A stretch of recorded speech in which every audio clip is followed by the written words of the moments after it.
அழகு serial prediction பார்க்குறதுக்கு முன்னாடி யாரெல்லாம் நம்ம சேனலுக்கு புதுசாக வந்திருந்தீங்களோ நம்ம சேனலை சப்ஸ்கிரைப் பண்ணிக்கோங்க. சுரேஷோட அப்பா சுரேஷை திட்டினதை யாரெல்லாம் ரசித்து பார்த்தீங்களோ இந்த வீடியோவுக்கு ஒரு லைக் போட்டுருங்க. இங்கே அழகுமதி அவங்க மாமனாருக்கு காஃபி போட்டு கொண்டு போகிறாங்க.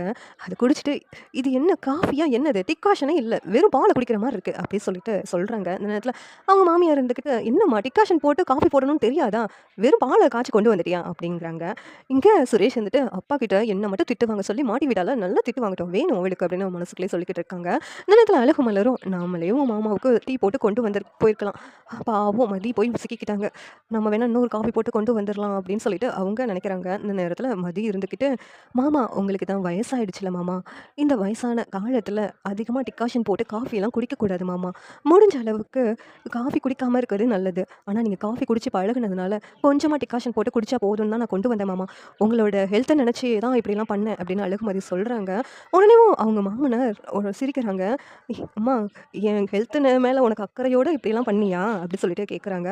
ஆமாம் மாமா, உங்களுக்கு வயசாகிக்கிட்டே இருக்கலாம், இந்த மாதிரி காஃபி குடிக்கிறதுலாம் உங்களுக்கு ஆரோக்கியமே கிடையாது மாமா, அதனால தான் இப்படி பண்ணேன், டிகாஷன் நிறையா போட்டு எனக்கு காஃபி போட தெரியும், ஆனால் அப்படி போட்டால் உங்கள் ஹெல்த்துக்கு நல்லதில்லை அப்படின்னு சொல்லி தான் மாமா இப்படி பண்ணேன்னு அழகுமதி சொல்கிறாங்க. இதை கேட்டுட்டு அழகுமதியோட மாமியார் இருந்துக்கிட்டு என்னடி காஃபி ஒழுங்காக போட்டு வரல, அதை சமாளிக்கிறதுக்காக இப்படிலாம் பேசிக்கிட்டு இருக்கியா அப்படிங்கிறாங்க. இல்லை அதை நிஜமாவே தான் அவங்க ஹெல்த்தை யோசித்து தான் இப்படி காஃபி போட்டு கொண்டு வந்தேன் அப்படி சொல்கிறாங்க. உடனே அழகு மலர் இந்தாங்க மாமா காஃபி இன்னொன்று போட்டு வந்துட்டேன், டிகாஷன்லாம் நிறையா இருக்குது அப்படிங்கிறாங்க. உடனே மதி போட்ட காஃபியவும் இங்கே மாமா குடிக்கிறேன்னு சொல்லிடுறாங்க. அதான் மருமக என்னுடைய ஆரோக்கியத்தை யோசித்து தான் காஃபி போட்டு வந்திருக்கா, இங்கே பாரடி இத்தனை வருஷமாக நீ என் கூட குடும்பம் நடத்திக்கிட்டு இருக்கேன், என்னை பற்றி கொஞ்ச நாள் யோசித்தியா பார்த்து வந்து 2 நாளுக்கு தான் ஆகுது, என் வீட்டு மருமக என் ஹெல்த்தை பற்றி எப்படி யோசிக்கிறான்னு பாரு, இங்கே யாருக்குனாச்சும் என்னோட உடம்பு மேலே அக்கறை இருந்து இப்படி ஏதாவது சொல்லியிருக்கீங்களா அப்படின்னு சொல்லிட்டு இங்கே சொன்னதும் உடனே அவங்க மாமியார் இருந்துட்டு வந்து 2வது நாளே என் புருஷனையும் கைக்குள்ளே போட்டுக்கிட்டா அப்படின்னு சொல்லிட்டு சொல்கிறாங்க. உடனே மலர் இனிமேல் தான் எனக்கு காஃபி வேண்டாமா, மதி சொல்கிற மாதிரி பாலாவே நான் குடிச்சிடுறேன், அதான் உடம்புக்கு நல்லதுன்னு சொல்கிறாருல, அதையே ஃபாலோ பண்ணிடலாம் அப்படின்னு சொல்லிட்டு சொல்கிறாங்க. இது கேட்டுட்டு இங்கே மதிக்கு சந்தோஷமாக இருக்குது, பாக்யராஜும் சந்தோஷப்படுறாங்க. பரவாயில்ல அப்பா உடம்பை யோசிச்சு அந்த பொண்ணு நல்லபடியாக பார்த்துக்கிறேன், இதை பார்த்துட்டு சந்தோஷப்படுறாங்க. சுரேஷ் வந்துட்டு அப்பா கிட்ட திட்டு வாங்குவான்னு எதிர்பார்த்தா அப்பா கிட்ட இருந்து தப்பிச்சிட்டாளே அப்படின்னு சொல்லிட்டு சுரேஷ்க்கு கொஞ்சம் கோவமாக தான் இருக்குது. இங்கே இந்த நேரத்தில் கரெக்டாக ரேவதியோட வீட்டுக்காரரும் விருந்துக்கு கூப்பிட்றதுக்காக வீட்டுக்கு வராங்க. எல்லாரும் சாப்பிட்டு முடிச்சு உட்காந்துட்டு இருக்காங்க. இங்கே மாப்பிள்ளை வந்திருக்காரு அப்படின்னு சொல்லிட்டு வாங்க மாப்பிள்ளை வாங்க அப்படின்னு சொல்லிட்டு கூப்பிடுறாங்க ரேவதியோட அப்பாவும் அம்மாவும். என்ன மாப்பிள்ளை திடீர்னு வந்திருக்கீங்க, என்ன விஷயம், ஏதாவது முக்கியமான விஷயம் பேசுறதுக்காக வந்திருக்கீங்களா அப்படின்னு சொல்லிட்டு கேட்குறாங்க. என்ன மாமா இது நம்ம வீடு தானே, நான் எப்போனாலும் வரலாம்ல அப்படின்னு சொல்லிட்டு சொல்கிறாங்க. உடனே என்ன மாப்பிள்ளை இல்லை ஏதாவது இருந்தால் நீங்கள் வருவீங்களா, அதனால தான் ரேவதியும் கூப்பிட்டு வந்திருப்பீங்களா, அதான் என்ன விஷயம்னு கேட்டேன் அப்படின்னு சொல்லி சொன்னதும் அதான் சுரேஷ்க்கும் அழகுமதிக்கும் கல்யாணம் ஆயிருக்குல்ல, அவங்க 2 பேத்தையும் விருந்துக்கு வீட்டுக்கு கூப்பிடலான்னு சொல்லிட்டு தான் வந்திருக்கோம் அப்படின்னு சொல்லிட்டு இங்கே சொன்னதும் என்ன சொல்கிறீங்க, விருந்துக்கா, எதுக்கு விருந்துக்கு கூப்பிடணும்னு சொல்கிறீங்க, அதெல்லாம் வேண்டாம் மாமா அப்படின்னு சொல்கிறாங்க. ஒன்றுமோ அதெல்லாம் சம்பிரதாயம் தான்டா சுரேஷ், நீ எங்கள் வீட்டுக்கு வரணும்டா விருந்துக்கு, நீங்கள் 2 பேரும் வந்தால் நல்லாயிருக்கும், சுரேஷ் நீ அழகுமதியோடு சேர்ந்துட்டு வீட்டுக்கு வரணும்டா, உனக்கு இப்போ 2 பேத்துக்கும் பிடிச்சது எல்லாத்தையும் நாங்கள் சமைச்சு வச்சுருப்போம் சாப்பிடணும் அப்படின்னு ரேவதியும் சொல்கிறாங்க. உடனே இங்கே சுரேஷ் வந்துட்டு இதெல்லாம் எதுக்குக்கா அப்படின்னு சொல்கிறாங்க. இதெல்லாம் சம்பிரதாயம், கண்டிப்பாக நீ வரணும் அப்படின்னு சொல்லிட்டு ரேவதி சொல்லிட்டு சொல்கிறாங்க. அழகுமதிக்கிட்ட நீ இந்தாம்மா 2 பேத்தையும் சேர்த்து தான் சொல்கிறேன், கண்டிப்பாக வரணும் அப்படிங்கிறாங்க. உடனே சுரேஷ் வந்து முடிச்சிட்டு இருக்காங்க.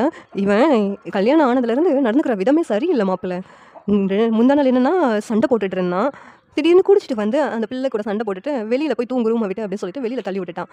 இப்போ என்னன்னா வரமாட்டேன்னு சொல்லிட்டு இருக்கான். என்னடா சுரேஷ் என்ன நினச்சிட்டு இருக்கேன், அந்த பொண்ணு உன்னை என்ன நினைக்க போகுது, ஏன் இப்படிலாம் பண்ணிக்கிட்டு இருக்கு, இவன் கிட்ட இவன் ஃப்ரெண்ட்ஸ் ஏதாவது பார்த்தேன்னு கேட்டிருப்பாங்க கல்யாணம் ஆயிடுச்சுன்னு சொல்லிட்டு இவனு கொடுத்துருப்பான், அப்படியே செம்ம தேடி குடிச்சிட்டு வந்திருப்பான்.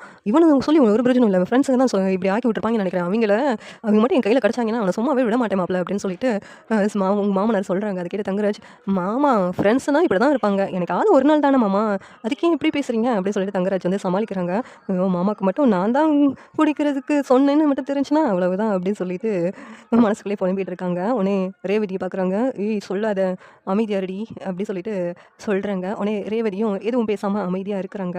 உடனே அழகுமதி இங்கே வாமா உங்ககிட்ட கொஞ்சம் தனியாக பேசணும் அப்படின்னு சொல்லிட்டு கூப்பிட்டு போகிறாங்க. உடனே அழகுமதி இவ்வளோ தைரியம் உனக்கு, என்னால் என் வீட்டுக்காரரை திட்ட முடியலன்னு நான் எத்தனை நாள் வருத்தப்பட்டிருப்பேன் தெரியுமா, இந்த வீட்டில் உள்ளவங்களுக்கு இல்லாத தைரியம் உனக்கு எப்படிமா வந்துச்சு, என் வீட்டுக்காரரை ஒரே ஒரு வார்த்தை போயா அப்படின்னு சொல்லி மலகிட்டியே, அவர் அதை நினச்சேவும் எங்கள் வீட்டில் வந்து எவ்வளோ ஃபீல் பண்ணாருன்னு தெரியுமா, அதை பார்க்கும்போது எனக்கு அவ்வளோ சந்தோஷமாக இருந்துச்சு, எப்படிம்மா உனக்கு இவ்வளோ தைரியம்? அப்படின்னு சொல்லிட்டு கேட்குறாங்க. உடனேவும் மதி இருந்துக்கிட்டு, இல்லங்க நீங்க இத நினச்சு வருத்தப்படுவீங்கன்னு பார்த்தா சந்தோஷப்படுறீங்க அப்படின்னு சொல்லிட்டு கேட்குறாங்க. உண்மையிலே எனக்கு ரொம்ப சந்தோஷம்மா.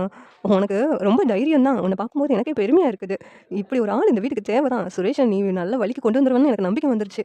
சுரேஷோட வாழ்க்கையே சின்ன பின்ன ஆயிடும்னு நெனச்சேன். நல்ல வேலைம்மா. நீ வந்து அத காப்பாத்திட்ட. இனிமேல் என் புருஷன நெனச்சும், சுரேஷ் நெனச்சும் எனக்கு எந்த வருத்தமும் இல்ல. சுரேஷ நீ நல்ல வழிக்கு கொண்டு வந்துருவம்மா. அதுல எனக்கு நம்பிக்கை இருக்குது. சுரேஷ் வாழ்க்கை நல்லா இருக்கும் இனிமேலு அப்படின்னு சொல்லிட்டு இங்க ரேவதி சொல்றாங்க. ஆனா எப்படிம்மா அது போயா அப்படின்னு சொன்ன?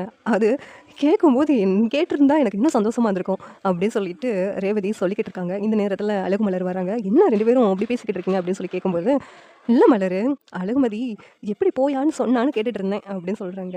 வேண்டாம் வெளியில தான் அண்ணன் இருக்காங்க கேட்டுச்சுன்னா அவ்வளவுதான் அப்படின்னு சொல்லிட்டு சொல்லும்போது, சரிதான் போயா அப்படின்னு சொல்லிட்டு இங்க ரேவதி மறுபடியும் அழகுமலர்கிட்ட சொல்லிக்கிட்டு இருக்காங்க. இந்த நேரத்துல கரெக்ட்டா அவங்க ஹஸ்பண்ட் வந்துடுறாங்க தங்கராஜ். இவங்க பேசுறத கேட்டுடுறாங்க. கேட்டுட்டு, "ரேவதி இங்க வா, என்கிட்ட வா. உன்கிட்ட கொஞ்சம் தனியா பேச வேண்டியது இருக்கு." அப்படின்னு சொல்லிட்டு ரூமுக்கு கூட்டு போறாங்க. "மாமா இந்த பேசிட்டு வரேன் ரேவதி கிட்ட" அப்படின்னு சொல்லிட்டு கூட்டு போறாங்க.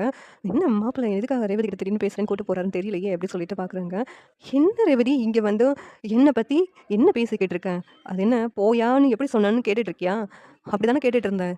அப்படின்னு சொல்லிட்டு கேட்குறாங்க. இல்லங்க அப்படின்னா எதுவும் இல்லங்க. அவங்க ஏதோ பேசுனாங்க. அதான் சரிதான் போயா அப்படின்னு சொல்லிட்டு அதுக்கு பதில் சொன்னேன். மத்தபடி ஒண்ணும் இல்ல அப்படின்னு சொல்லிட்டு சமாளிக்கிறாங்க. என்ன நீ வர வர ரொம்ப ஓவரா போய்க்கிட்டு இருக்க. எதுக்கு எடுத்தாலும் போயா போயான்னு சொல்லிக்கிட்டு இருக்க.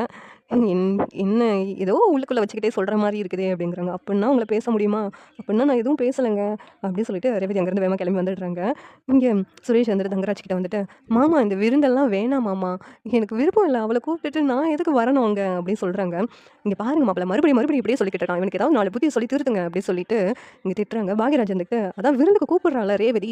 ரேவதிக்காகனாச்சும் நீ போக வேண்டியதானே அப்படின்னு சொல்லிட்டு பாக்யராஜ் சொல்றாங்க. உடனே மலரும், ஏன்டா சுரேஷ் அவங்க வீட்டுக்கு விருந்துக்கு தானே கூப்பிடுறாங்க. அதுக்கு கூட உன்னால போக முடியாதாடா? ஏன் இப்படி பண்ற? அப்படின்னு சொல்லி கேட்குறாங்க. அண்ணி என் நிலைமை உங்களுக்கு புரியவே இல்ல. எனக்கு அந்த வீட்டுக்கு விருந்துக்கு போறதுல விருப்பமே இல்ல அண்ணி அப்படின்னு சொல்லிட்டு சொல்றாங்க. இங்க அந்த விருந்துக்கு போறதுக்கு விருப்பம் இல்லையா? அந்த வீட்டுக்கு போறதுக்கு விருப்பம் இல்லையாடா? அப்படின்னு சொல்லி கேட்குறாங்க. அவள கூப்பிட்டுட்டு அங்க போறதுக்கு விருப்பம் இல்ல அண்ணி. அவளுக்கும் எனக்கும் ஒத்தே வரமானுக்கு அண்ணி. அப்படி இருக்கும்போது நாங்க 2 பேரும் சேர்ந்து அங்க போணுமா அப்படின்னு யோசிக்கிறேன் அப்படின்னு சொல்லி சொல்றாங்க. இங்க பாருடா, அழகுமதிய கூப்பிட்டு போ. அழகுமதிய கூப்பிட்டு வரணும்னு தானே அவங்க சொல்றாங்க. உங்க மாமா கூப்பிட்டுருக்காருடா. நீ போய் தான்டா ஆகணும் அப்படின்னு சொல்லி சொல்றாங்க. உடனே அதான் உங்க மாமா பேச்ச நீ தட்டவே மாட்டியே! அப்படி இருக்கும்போது ஏன் போக மாட்டேன்னு அடம் பிடிக்கிற? போகணும் அப்படின்னு அழகுமலர் சொல்லிட்டு போயிடுறாங்க. அங்க மதி இருந்துக்கிட்டு, அக்கா அந்த விருந்துக்கு போகணுமா கண்டிப்பா. அவர கண்டாலே எனக்கு சுத்தமா பிடிக்கவே இல்ல. அப்படி இருக்கும்போது அங்க விருந்துக்கு போயே ஆகணுமா அப்படின்னு சொல்லிட்டு கேட்குறாங்க. உடனேவும் அங்க தான் ரேவதி இருக்கிறாள்ல, அவ உன்ன நல்லா பார்த்துக்குவா. நீ இத நினைச்சு வருத்தப்படாத. ரேவதி அங்க இருக்கிறார்ல, அப்படி இருக்கும்போது அவ வீட்டுக்காரரு என்ன பண்ணுவாரு? அப்படி ஏதாவது பண்ணா நாங்க வந்துருவோம் கண்டிப்பா. நீ எதுக்கும் கவலைப்படாத அப்படின்னு சொல்லிட்டு சொல்றாங்க. உடனேவும் சரிக்கா அப்படின்னு சொல்லிட்டு மதி வந்து போகுறதுக்கு முடிவு பண்றாங்க. இங்க தங்கராஜ் இருந்துக்கிட்டு, மாப்பிள நான் விருந்துக்கு கூப்பிடுறது எதுக்குன்னு நினைச்சிட்டு இருக்கேன். அங்க வச்சு ஒரு பிளான் வச்சிருக்கேன். அத வந்து உன்கிட்ட அப்புறம் சொல்றேன். அந்த பிளான் மட்டும் சரியா நடந்துச்சு. அப்புறம் உனக்கு வேலை கிடைச்சிடும். அப்படின்னு சொல்லிட்டு சொல்றாங்க. அதுக்காக தான் உன்னையும் அவளையும் கூப்பிடுறேன். நீ அவள கண்டிப்பா கூட்டு வரணும். மாப்பிள மறந்துடாத அப்படின்னு சொல்லிட்டு சொன்னதும், சரிங்க மாமா. கண்டிப்பா கூப்பிட்டு வரேன் அப்படின்னு சொல்லிட்டு சொல்லிடுறாங்க. இந்த சீரியல் எப்படி நல்லா இருக்கும் நீங்க நினைக்கிறீங்கன்னு கமெண்ட் பண்ணுங்க. இந்த வீடியோ பிடிச்சிருந்தா லைக் பண்ணுங்க, ஷேர் பண்ணுங்க, சப்ஸ்கிரைப் பண்ணுங்க. Thank you.